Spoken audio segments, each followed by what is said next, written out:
Ford presents Arrears in Science.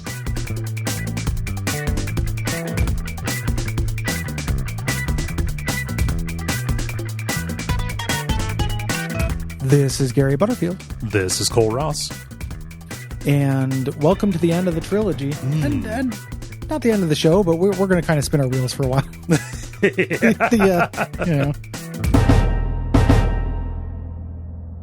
There's some good moments, There's great moments, but just we're out of the arcs. Yeah, we are out of the arcs. It's mostly cleanup. Yep. Yeah, or not even really cleanup. It's a new thing introduced and then swiftly dealt with. Yeah, and then that's kind of it. It's we're into the meander zone. Yeah, and that's okay. Mm-hmm. Because even when it meanders, it's fun. You get something like the unicorn in captivity. Yeah, very funny episode. Mm-hmm. I like the one of the monarch taking St. Cloud under his wing. I think that's a funny episode. Paschetti. Yeah, that's cute. This episode, however, written by Jackson Public, originally aired August 19th, 2018. Still seeing that 2018 is weird. Super weird. Yeah. Yeah. And this is the end of the Morphic Trilogy.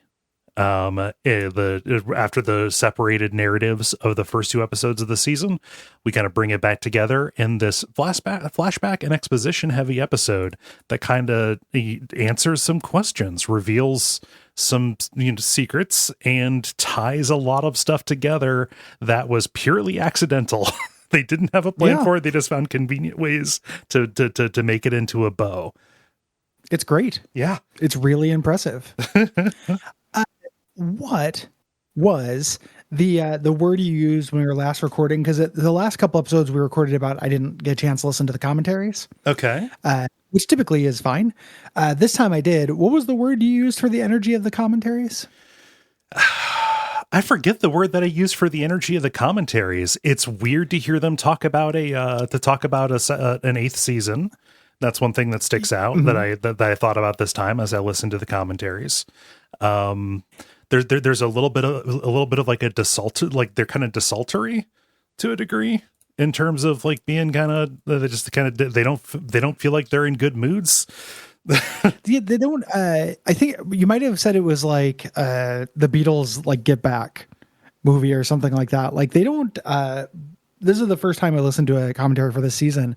Boy, does it not sound like they like each other anymore. Yeah, they in the first episode they say like they talk about like they had to have Ken what's his name?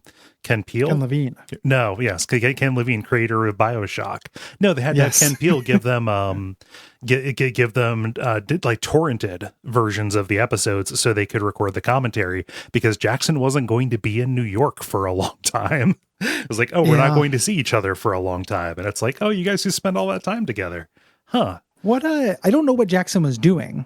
Yeah. There's all these allusions to him being busy, and you would think that like, oh, there was a new cartoon or something. Maybe there was a pilot and just nothing came from it. Yeah. I don't know. It's real weird though. There's a part in the commentary for this that like just made me feel like if I were in the room, I would feel, either like World Star or I would, want to leave. Where they're talking about Doc is talking about the title. Or he's complaining. He's talking about how the Thanksgiving Day parade in it is sloppy, which I don't know that that's true. And then he's like, yeah, the title's not a pun.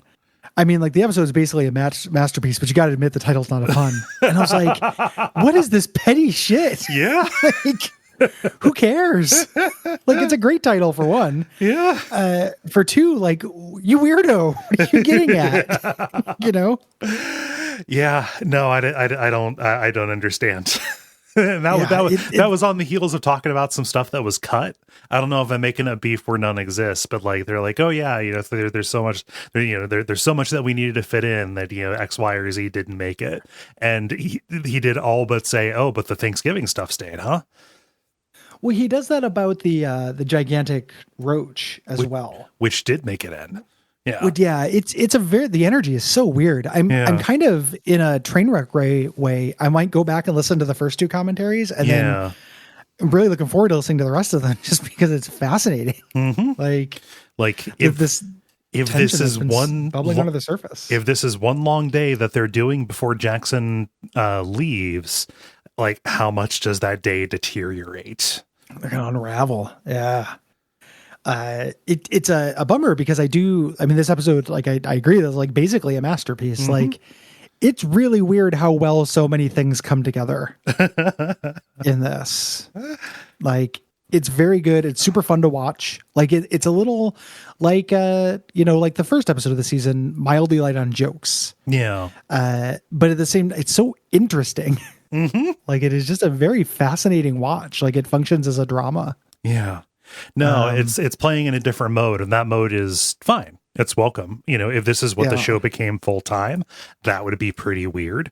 And I would say, like, I feel a little bit like this is some fan service, but that's fine in doses. I'm a fan. Service me. Like, have me remember that Bud Manstrong talked about being the paperboy, right? And then show the paperboy handing out his mimeographed announcement about movie night. The amount of like details and stuff of this are really, really good. It feels like a master plan. Yeah. Kind of thing, even though we know it wasn't. When in reality, they just got so in the habit of picking up and playing with their old toys, like just we never really put them away, at the beginning of season 6 accepted, but like, we just kind of left them in places that accidentally lined up to where, the timeline would match up between movie night and the Pyramid War. Right. Yeah. Well, it's not only just like not putting the toys away, it's also creating their toys with a lot of little dangling threads. Yes. That can be picked up. Like there's a skill to writing in a way that future proofs it so you can do stuff like this. Yeah. That is really impressive to me. Like in the moment, those details feel like cool mysteries. They don't feel like superfluous details. Mm-hmm. The nature of like the show, the flexibility of this is that you can have the Pyramid Wars as like a joke. Yeah. And then later you can cash that check. It functions as both. Yeah. Yeah. Yeah. Really impressive stuff. You can make a joke like, this horrible slaughter happened on movie night, and like, haha, that could just be a one-off. But over the series, it gets grimmer and grimmer. Yes. Until movie night becomes this like mythic event. Yeah. It's like 9/11, Yeah. It's so good. It's exactly like 9/11. Well, I mean, thank you for saying that. In terms of being an epithet, right? Where just like, it becomes, and in terms of being a national tragedy. Well, they did lose a great man in Jonas Venture, who, I mean, this episode seals him as one of the worst people in the entire series. Yeah. It's the commentary was interesting talking about that too, how they were like, they felt like this made him way worse, even though they've been trying to make him shitty the whole time. Oh yeah.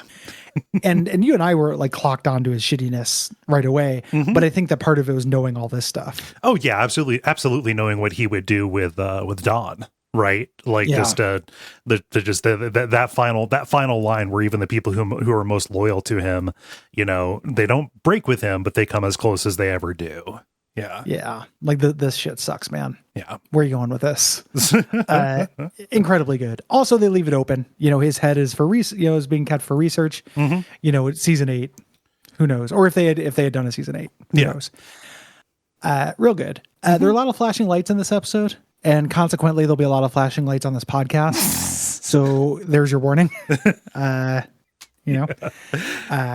They had to keep redoing it, but I got to find out what the test was. Mm-hmm. The Harding test, which is a epilepsy test for flashing lights. Yeah, for footage. I had no idea. I had no idea that there was a test, and I worked in animation for 8 years. So what is the trail of victims you have? I'll never know. Having never done this test. That said, we just never the glory pan. No, that said, none of our videos ever really featured a lot of flashing lights. So that's good. Yeah. There wasn't a lot of people disrupting the flashing light industry. Like, with my new app, Strober. Stro.b. Yeah, strobe with an O. Let's get into it. I'm excited because there's a bunch of great stuff. Yeah, this is going to be a meaty one because this is full of details, full of exposition, and it picks up right where the previous two left off. The tower is getting up and trying to run away.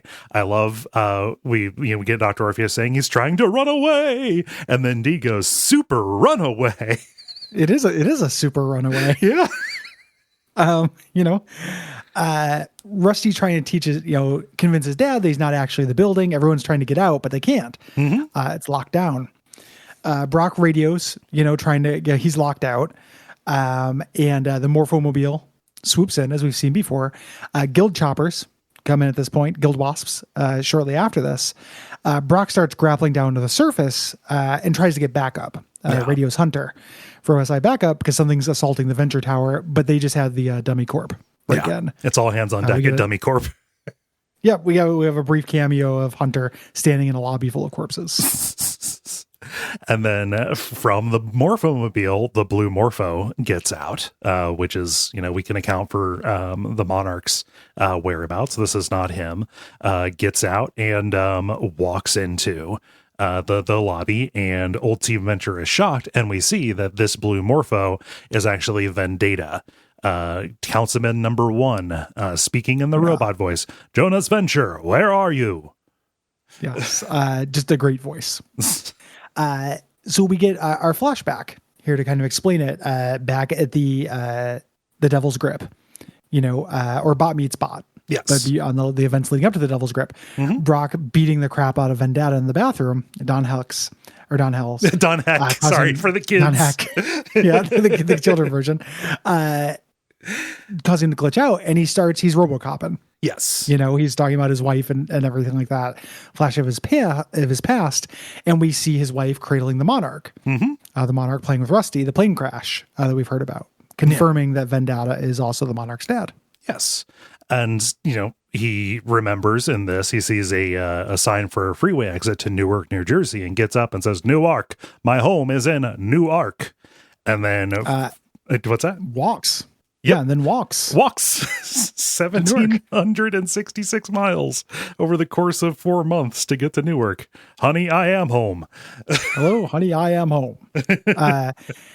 We get this flashback. A lot of this is told in flashback. This is going to be obnoxious to talk about. Yes, because there's flashbacks within flashbacks and dream sequences within flashbacks, and vice versa, which you should never do. Yeah, it's a mistake. We go back to the original Blue Morpho, Don Fitzcarraldo, his wife calling for bed, but he actually goes into the basement in the past, and then we said Vendetta following the steps of his old life, going down into the basement, remembering that he is the Blue Morpho. Yeah. The main pod is empty, because the Monarch's wearing that costume. So he's going to go into the third pod that they've set up a long time ago. That they set a flashback. They set up as a mystery. Like apparently fans were speculating, what's in the third pod? Was there a third member of the group or whatever? And the answer for what it actually is kills me. It's really good. Yeah. It's a flashback to the Blue Morpho having been stung by killer drone and having an allergic reaction. Yep. And so he's on the hunt, but he can't go out without his costume. So we see Enzo measuring him. And he's like, I can only tailor so fast. And we see we see Fitzcarraldo all puffed up with anaphylaxis, his skin all blotchy. And then he opens the pod and we see it's the anaphylaxis variant suit. That's very funny. That's a great joke, both just because it's a great let down from the super cool mystery. But also I took this as a joke on action figures. Oh yeah. You'd have Batman, then you'd have Arctic Assault Batman. Oh, the idea of a variant costume is very much, it feels very comicsy to me. Yeah. This is very, very funny. What if Batman did have to go fight crime underwater? What would he wear? The Aquabat. Yeah. He's one of the Aquabats. Mediocre novelty ska band. Yeah. Don't at me. Back in the present, Rusty points the Vendetta to his dad because he's asking where is Jonas Venture. Points to his head in the problem. Vendetta walks up, plugs his finger into the little USB thing. It's a SCSI. And Rusty spends the next 10 minutes just asking people to tell him what the fuck happened. Yeah.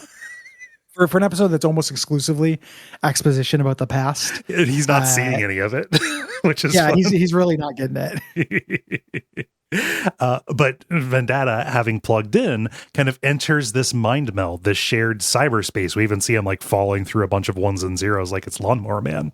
And he is back at the Venture compound. in the pool lounge, that little rumpus room that's that looks out onto the pool where some ladies are swimming. And we see Jonas, full body Jonas in his white tuxedo or whatever. And Vendetta says, I came to you, my memories are unclear, fragmented. Help me put them back together. Yeah, confused. Yeah. He asked how he found him. He said he looked in a phone book. So if you look up Jonas Venture, you're going to get the VenTech Tower. Mm-hmm. He had to find a phone book. They say that's the most difficult part. Back when I lived as recently as when I lived in Illinois, they were just constantly giving me phone books, even though I never wanted one. Mm-hmm. That seems to have cleared up. It's kind of great. Yes. Yeah. It's been a long time since I've gotten a phone book, but yeah, even as recent as when I was in Cincinnati, got one a year. Yeah. Fuck a phone book. Street Life is playing on the stereo, and Jonas says he can't get the song out of his head. It's the last thing he remembers before essentially like dying. After that, he woke up in the problem on Gargantua 1, blinking Morse code to the boys. And we get in the background, the pool window turns into his memories. We get the boys doing this on, it's off, it's on, it's off, it's on, it's off, but animated in the new style. Uh-huh. Very cute. Yeah. He was trying to talk to them and they did not understand. They don't teach Morse code anymore. I mean, I hate to be the guy who points out a plot hole in this, but he's like, they don't teach kids Morse code anymore. Hey, Jonas, you taught the kids. That is true. Well, he put in bed modules and, Rusty just decided which ones to put in. Okay. I can't imagine Rusty really doing lesson plans or whatever. I think he just put in random punch cards and hoped. Yep. Oh, do you want a Hank? Because that's how you get a Hank. It's also, I like to think that Dean at least probably does know Morse code. He just didn't think to look for it. Oh, yeah. Yeah. Because the light says problem, and you've been told if it's off, then it, I'm also not serious. I'm not actually like cinema sensing this, flushing my Blu-rays down the toilet, Yeah. No. We'll have a party burning all of them at the end of the podcast. No, I like having them. They look nice on a shelf. I was joking that. Oh, okay. It's also his light was blinking, which is not Morse code. Right. Yes. But Jonas was the one who caused the Gargantua 1 crash because he was trying to integrate with the systems of the space station. But there was a miscommunication, and boom, down it goes. And then he recalls being trapped in the desert foraging for protein, this dark year when it went down, and then JJ found him and took him to VenTech. And I love his comment, like, who would have thought that an office building would be more complicated than a space station? Yeah. But it took him a year to kind of integrate with the systems and learn how to take things over, kind of explaining why it took this long for him, even though he was there the whole time. Took this long for him to start trying to walk away. Yes. Yeah. Back in the lobby, Rusty's still demanding to know what's happening, and he's like, you lied. Like you said that the blue Morpho died. And he's like, no, we weren't lying. He did die, but your father was having none of that. And we cut back to Jonas creating Venturion. Mm-hmm. He's basically brought Blue Morpho Don Fitzcarraldo back to life as this robot. And the team isn't down with this. No, you've gone too far this time. Jonas, this is fucked up. And he's just like, this is the most amazing feat of super science it's ever been. Yeah. Why don't you guys about that more get this? Why can't you appreciate that I brought him back to life? Yeah. And they say, I love this little like father like son bit. Oh yeah. They're like, and Jonas, after a few months, he lost interest in the project, and that's the venture way. Uh-huh. There's no tail. They do these things and they forget about them. Yeah. Because of that, Venturion was just kind of left as this half babysitter, half just wandering tragedy. Yeah. And snapped. Yeah. Saw Rusty on the lawn burning ants and had flashbacks to Rusty and Malcolm. They're playing, Malcolm crying, and this causes him to kind of snap. He thinks about the plane crash. He thinks about all the stuff, remembers he has a son, and starts strangling Rusty. Yeah. And Kano, it's not necessarily the wrong move, runs up and twists Venturion's head off. Right. Which is another plot thing. Mm-hmm. So back in Orb, Brock thought that Kano killed Jonas. Right. He talked about how he took a violent vow of silence for killing a great man. He didn't kill Jonas. He killed his actual original master. Oh, I forgot. I didn't put that together. That makes sense. Yeah. It was, and you would think, like, why does he care that much about this robot? It's because Kano used to be, Kano. Yeah, He used to be, the Blue Morpho sidekick. You used to be cool, man. Yeah, Kano was once Kano. Yeah. So that makes perfect sense. So explains, Blue Morpho to Venturian, right? And is going to be trashed. Brock interrupts this, radioing Rusty, saying, "Hey, you need to open an alternate entrance. I need to get inside. The guild's here, right? Like, oh, you're going to have to ask my dad." Wait, your dad? Again, everybody's like, wait a minute, this can't be. And then the council shows up. He's like, oh God, these assholes. Yep. They're heading over. Dr. Mrs. the Monarch from across the street's going to head over. The Monarch's going to come as well. And she says, like, hang back, look what you're wearing, you idiot. Phantom Limb shows up and says, you had to let us into the lobby. We had to get our fugitive, and he's pushing back. He's like, that's not, really us. Red Death confirms, oh, no, the Blue Morpho's in there, and it's Venturian, or it's Vendetta. At this point, and they go back and forth with like this politics stuff that's like so snappy and not in the weeds. Like, I love this dynamic between OSI, yes, and the guild. Like, Phantom Limb's like, you guys agreed to work together, and Brock's like, yeah, but you threw that away when you hit the dummy corp today. And it's like, I wasn't doing that, I was yachting all day. And we don't get this whole like, this is going to make it. I know that sometimes on this podcast, I sound very anti-Doc Hammer. I love Doc Hammer. I feel like when he talks about guild politics, stuff like that, he has to have like the character do the footnote. Yes. About the rule. It's got to be the recitation of the article and verse of the code. Like, yeah. He has characters do that a lot, whereas this feels a lot more natural. These characters just like, they know what they're talking about. Yeah. They're just sparring, but it's not the time to do an aside. No. Like that. This is an active situation. Nobody wants, nobody wants this to proceed. Brock and the OSI don't want, Venture Tower to run away and kill everybody inside. And the guild doesn't want Blue Morphic to get away because this is the closest they've been to actually, getting their man. Yep. And obviously Dr. and Mrs. the Monarch sees this as an opportunity to let her husband off the hook, all this stuff. Yeah. Hank walks up, there he's dressed up as Enrico Montoya. Sorry. Enrico Matassa. Dean walks up and says, hey, Grandpa's still alive. Hank's like, golly, I want to go meet him. That's what he said. Okay. It gives me pause. Still, zombie Grandpa head. Yeah. Dean explaining the plot of the last two episodes was great. Then the blue robot came down and matter of facting it. The blue man came down in his magic car, and he's not condescending to Hank. He's just falling into old Dean, Yeah. It's very sweet. There's a kind of an awkward confession here where Hank talks about how he turns into other identities. Yes. I wish this was not underlined. This could just be a personal thing. I don't think that this is a legitimate criticism. Yeah. I think it's a little silly for Hank to be like, when I put on the hat, I literally lose. Yeah. For him to worry about it. Yeah.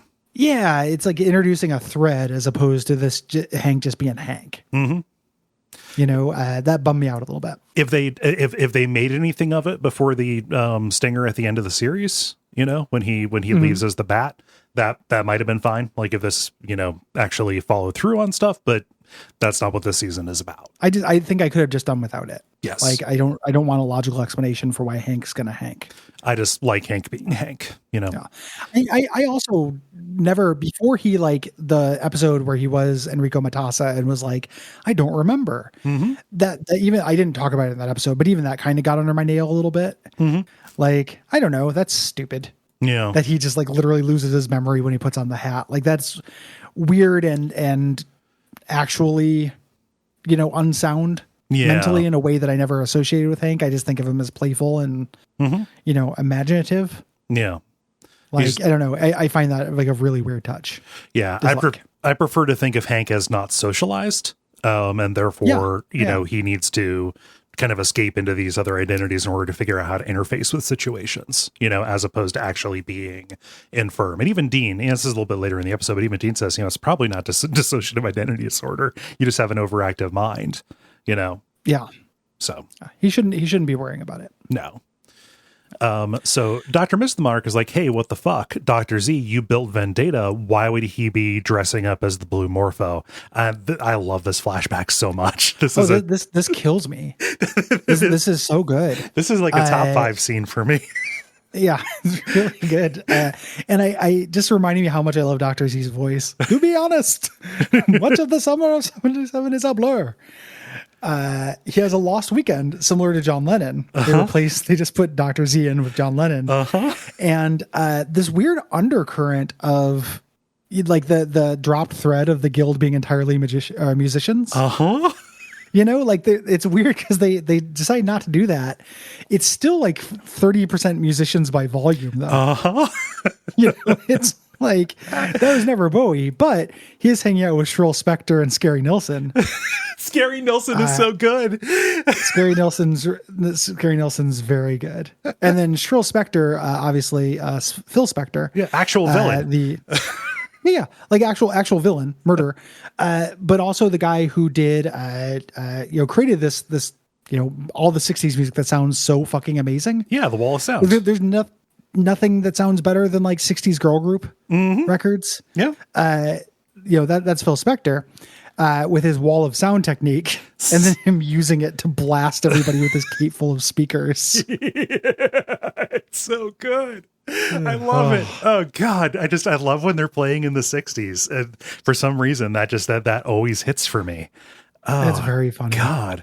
We were sky high on Toot and Brandy Alexander's and we were looking for kicks. Sky high on Toot. Yeah, it's just really, really masterful stuff.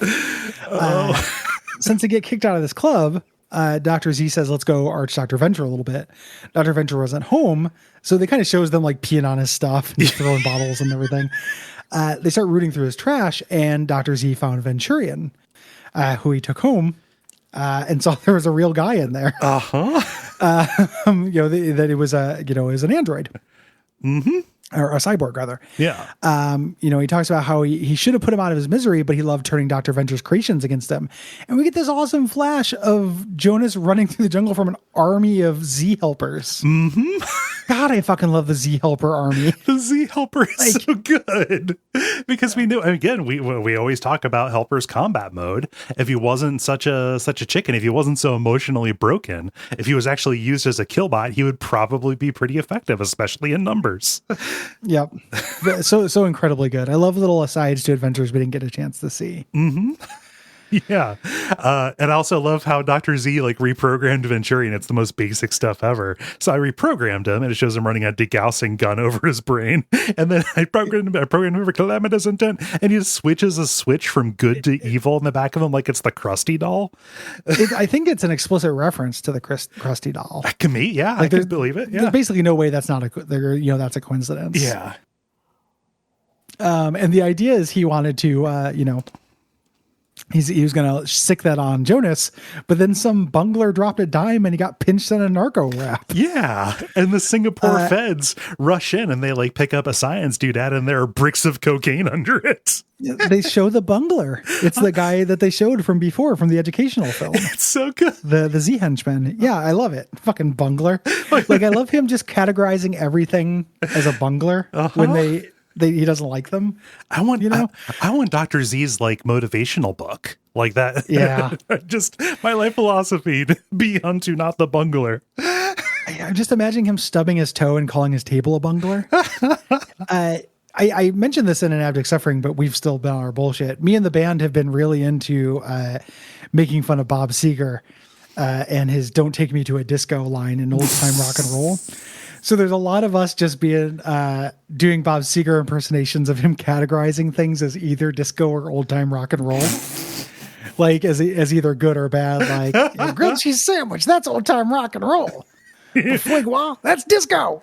And I imagine Dr. Z being the same thing. Like Fligwa is a bungler. Cheeseburger is old time rock and roll. But anyway, so Dr. Z figures out what we already know. The parts inside of Vendetta were the Blue Morpho. Yeah.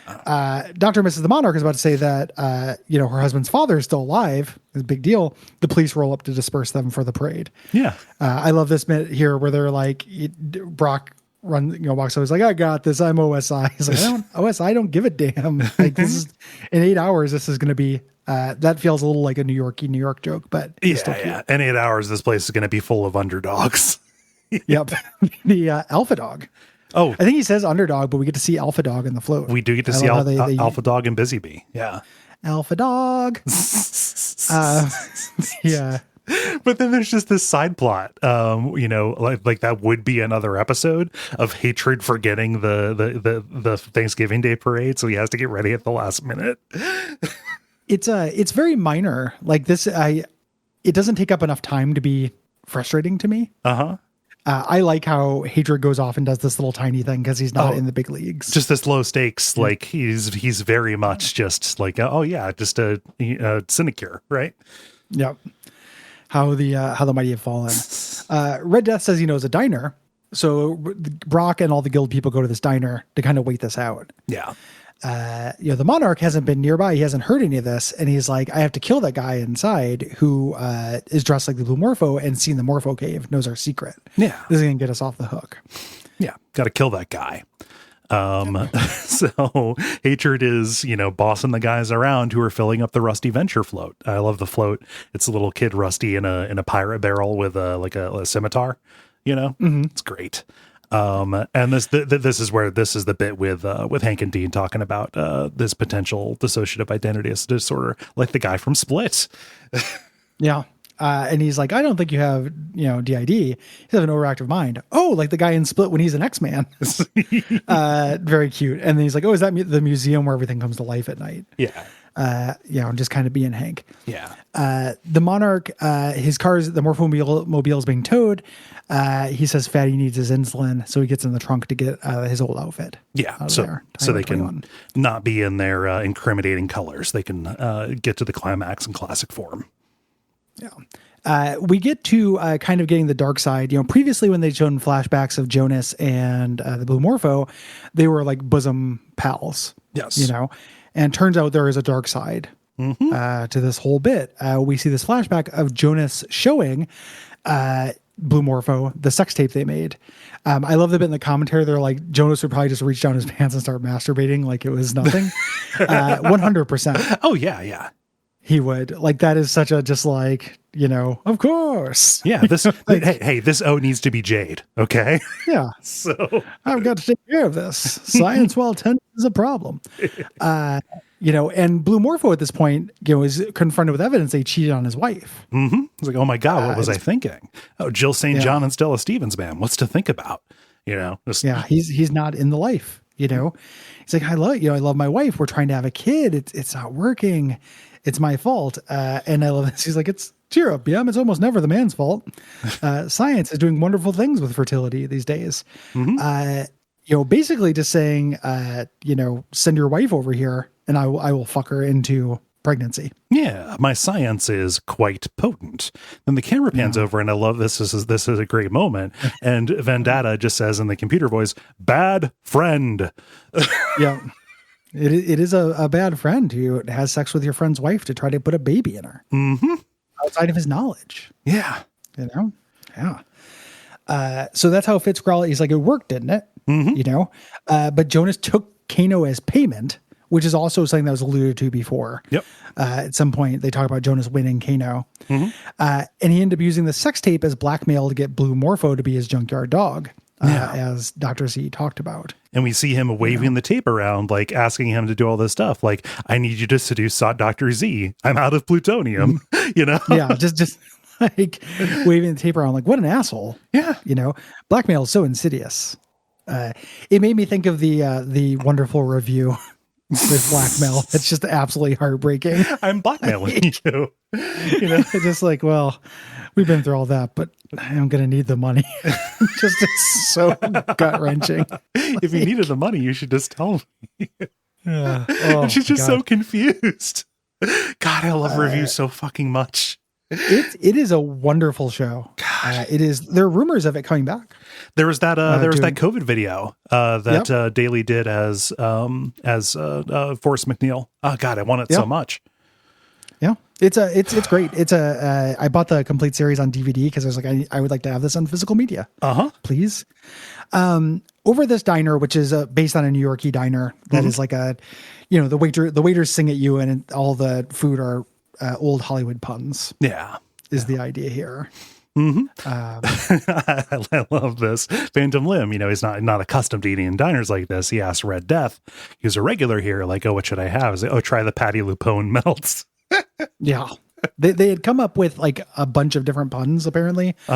Jackson and Urbaniak. Yeah, which, Urbaniak would be the perfect person to call for that. So. Yeah. He knows all these old-timey stars. And Red Death reminisces about the old days when his crew would hang out here, when they were the Young Turks of this. And this is real cool. We're getting this weird like 80s era, Watchmen style era of the guild that we don't really see, with characters who all die, mostly died in movie night. But we get to, and we get to see them back in the day. So we get Red Death before he was like dignified, when he's kind of dressed up a little bit like Ghost Rider. Yeah. Hatebit gets named, but of course Hatebit didn't die from this. He doesn't have a head. Right. Vendetta didn't die from this. He's a robot. But people who did, unfortunately, we rip in memoriam. We lost Stab Girl, who we heard about in the second episode. She knew to exhale, so she didn't explode. We lose Laugh Riot. Who's a clown who's dressed up like a riot cop, which is really good. Yeah. And then Mr. Fahrenheit, the supersonic man, which is Freddie Mercury. Again, the guild is 30% musicians by volume. I love it so much. Yeah, Mr. Fahrenheit's really good. AKA Fast Freddy, AKA the supersonic man. What if there is a supervillain who was just what Freddie Mercury describes in Don't Stop Me Now? Oh, it's real good. Yeah. Laugh Riot, as kind of a joke, says like, hey, Venture's launching Gargantua 1, let's do it. But Vendetta takes this seriously because he has a reason to, deep within his psyche, he has a reason to want revenge. Yeah. Vendetta was this tactical genius. He figured out how to do it, get them up there. He also knew the one time where the entire crew would be in one place, movie night. We get to see young Bud Manstrong calling out extra, it's movie night. I love that this is like mimeographed to Adventure Home News. Yep. And stuff like that. And Brock is like, that's horseshit. Sphinx caused the movie night massacre. That's where the Pyramid Wars were about. And everyone kind of laughs at him. Like, this was fake. I've never seen somebody just see their whole life was a lie, realize their whole life was a lie. Yeah. You guys will believe anything. It was a false flag. So, spoiler, it wasn't these guys who did this. I guess Vendetta arguably maybe did. It's left a little bit ambiguous because we never see who actually pulls the lever. But the Sovereign, in order to get suspicion off of the guild, used his shape-shifting abilities to disguise himself as a Sphinx commander to Radio Tracer, taking credit for the operation. Yeah. Which is what Brock enlisted for that. Like his he has been fighting a false war. Yes. The entire time. Pretty great. Red Death says he has his theories about who actually did it, but we don't actually find out because we don't see it. And Vendetta denies it, says he doesn't remember doing it. They're leaving at least a little bit of mystery thread to come to the future. Yes. Yeah. But Red Death has his theories, and then we get a flash to this confrontation in the control room of Gargantua 1 with Jonas walking in on Venturion, getting ready to put the sex tape into the machine, blackmailing Jonas with his sexual degeneracy with the blue morpho, right? And because he's got amnesia about this. Vendetta does, like, oh, you deluded half man, you are the blue morpho. And this kind of trips him out. Vendetta can barely remember. And Jonas says, like, I can help you. Just let me reprogram you. Vendetta puts his hand on the doors, and Jonas does what that has worked for him 1,000 times. Oh, yeah. Like somebody who's a shithead. He's like, oh, my friend is a good man who would never do this. Like, it's the same way he treats everybody. Oh, yeah. It's the same kind of tone he uses on Rusty. Like, my boy would be good enough not to do this. It's like really insidious. Yeah. It's manipulation. It's high grounding, right? It's, it is, issuing judgment. You do not want to disappoint me kind of stuff. Yeah. Don't disappoint daddy. Yeah. In the present day, Venture and Fitzcarraldo are in that scene. and Venture is like, you're the one who killed us. And Vendetta's like, I don't remember, to me implying that he probably didn't do it. Yeah. Like he's remembering things. I think they specifically kept this as a thread so they could bring in Phantom Spaceman or whatever they wanted to do. Yeah, God, it was Phantom Spaceman. God, I hate Phantom Spaceman. Team Venture is late for movie night because Colonel Gentleman took an hour to dress up like David Bowie in the Dancing in the Streets video. Yeah. Thank goodness, because they would have all died. As they're pulling up in the middle of the argument, Stab Girl bounces off their windshield. Yep, they just roll up to just a field of frozen bodies floating around the space station. To say we missed the, we missed the picture, but we arrived just in time for the main event. To see all of these bodies out there. So Rusty, he's confused. Why is my dad just ahead? There was no explosion reported. And then we learn what exactly happened because, he was just frozen, right? They found him, took him inside, started rushing him to the problem. And it turns out a number of people are culpable, probably Rusty himself. Yeah, even though, a little kid can leave a cowboy. Yeah. Because they open the problem. Action Man and Colonel Gentleman are carrying Jonas's frozen body, and the little plastic cowboy falls out. Action Man slips on him, and then falls. They both drop Jonas and shatter his body into big, icy, meaty chunks. Yep, and they're like, yeah, we found him like that. They wipe their hands. Yeah. This before anyone can question this, Action Man starts having his stroke. Mm-hmm. He sweats, he clutches his arm, he screams toast and falls over. Dr. Orpheus is like, stroke. He knows because he predicted the death. Again, they're wrapping everything up. Yeah. They want to get him out, but they can't because the doors are sealed. And Pete shows up. Pete says he knows what to do, picks up the boom broom. Nice little appearance of the boom broom. Mm-hmm. But then he used it to smash open a case with a shrink ray in it. Nice little appearance of the shrink ray. Yeah, the shrink ray, the get out of jail free card. Yeah. Monarch is looking in, sees the blue morpho, and he's like, oh, I think that might be a robot. He doesn't recognize him as Vendetta. And 21's like, oh, your dad was like Nick Fury. He created a life model decoy. That's rad. I think we would have noticed one of those lying around in the cave. Yeah, he's starting to get a little suspicious. Yeah. There. Yeah. So back over with the guild folks at the diner, Brock lays out this agreement that they've arrived at, given time to sit around and work things out. Vendetta is going to be taken into joint custody by the guild and by the OSI and disassembled for the murder of Jonas Venture and the crimes of the Blue Morpho. They found their guy. Yeah. Yep. Back at the tower, Colonel Gentleman, Action Man, and Kano have been shrunk down. They crawl through the cracks in the rubble. Pete has to try to de-shrink them, but misses on his first shot, which is great. They get shrunk or grown back up to regular size, and a cop comes and is like trying to call an ambulance, but then a cockroach comes from the background. He goes, "Oh God!" and just runs away. Yeah, it's extremely good. Yeah. But this gives, finally Dr. Orpheus has something he can do. He can use his spells to control wildlife. So he commands the cockroach, hey, take them to the hospital. And they load Action Man up onto the thing's carapace and it starts scuttling away. I love Pete's line, like, wow, they didn't even hesitate. It's like they've done that before. All of the deliveries in this are really great. I love Orpheus being like, oh, I can work with this. Very good. Rusty hears Jonas say they were just one heck of a team, talking about the old Team Venture. And this is Jonas, who has hijacked his communicator watch via the 2.4 gigahertz frequency. Wi-Fi, Dad. We call that Wi-Fi. Fun. I love fun. Anywho, the confidence of Jonas Venture Sr. He says, I heard one of you say you were a neurosurgeon. I'm into you to take out my brain and temporarily put it into Venturian's body until we get the clone program up and running, which the first time I saw it, I was like, oh shit, like what a weird way to upset that status quo if they brought back Jonas Sr. as a baby. Yeah. What a crazy idea that Rusty has to raise his baby dad. Yep. Yeah. But this isn't going to fly. Billy is too straight laced. He's not going to do that because it would kill the blue morpho. I mean, what Jonas is proposing is bastardry, right? Yeah. He took a Hippocratic oath, and then the monarch swoops in saying, "I didn't." He's gonna kill. Just say, if you need him dead, I'll kill him.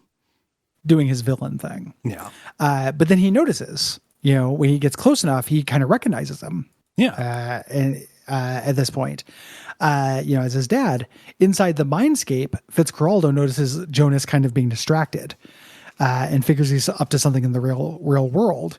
So he switches out of the psychic plane into the real world, looks at the monarch, and the monarch is ID'd as his son. And Vendetta calls him Malcolm. Yeah. At this point, really, really throwing the monarch for a loop. Yeah. After 14 years, we have a name. Yep, exactly. Malcolm Fitzcarraldo. Fitzcarraldo is a great last name. Oh yeah. Malcolm's a great first name too. It's got Mal right there, for bad. Very good. Yeah. But Vendetta unplugs, right? Because he wants to talk to his son. He finally recognizes him. He knows who he is now. And Jonas takes this opportunity. Like, this is actually kind of scary. He screams, and then all of the nerve connections and kind of stuff, the wires basically whip out and grab Vendetta, kind of forcibly jacking him back in. And ultimately tackles Vendetta and Rusty down the escalator. Yes. Inside the mindscape, they're wrestling back and forth. On the outside, Vendetta activates his foot jets and launches all three of them out the lobby window, out into the circle. Rusty and Malcolm crash on the Rusty float. So that's why the float was there, so they didn't die. And after they crash, after Vendetta and Jonas crash, the monarch rushes over there, lifting off the problem, because it's his dad. It says, Daddy. The blue morpho smiles for a moment and then apparently dies. Yes. Again, they're going to keep him. They're keeping their doors open for stuff. They're going to keep the corpse. Yeah. But the guild runs up at this point. They only saw the last part. And they're like, the monarch, you killed the blue morpho. He's like, yeah. Oh, and I kicked Jonas Venture's ass too. Pointing he's coming out smelling like a rose, which... He points at the dead head of Jonas hanging out of the problem. Yeah. Yeah. That destroyed the closet that he lived in. All part of just resetting everything and putting the monarch back in good graces, which we talked about that enough in the last couple episodes. Yeah. I do feel like the monarch should get his comeuppance more. Agreed. Yeah. And then we get a post credits for that. For all the world feels like a season end. This is almost exactly like the post credits at the end of season 4. Yeah. Well, because it was intended to be. The Ventures are up on the roof watching the parade. Dean asks if it's safe here, and Rusty says, not according to the know-it-all fire marshal, but I wasn't going to give up this view. He has his dad's head in a cooler. I wish you could see this, but he's dead. His head's there, before the OSI gets it. Brock says he's going to take it for research. Colonel Gentleman tells Rose, the Action Man has been through worse. It's not his first rodeo or his first coma. Oh, his first coma. His diabetic Malamar. Well, that was Colonel Gentleman who went into that coma. We're talking about Action Man. Yeah. You're right. And then Al convinces Orpheus and Jefferson to rent, and I think it's $2,000 a month. Wild. Give me a break. That's how much you pay for a Portland apartment, not a New York loft with a Doctor Strange window. I love the Doctor Strange window. It's very good. I love it when they refer to the real world versions of them. Well, they call it a Doctor Strange window, and that's what wins Orpheus over. Yeah, I'm kind of like Doctor Strange. Very good. And it gets the triad in New York. Yes. Which we all want. Oh, yeah.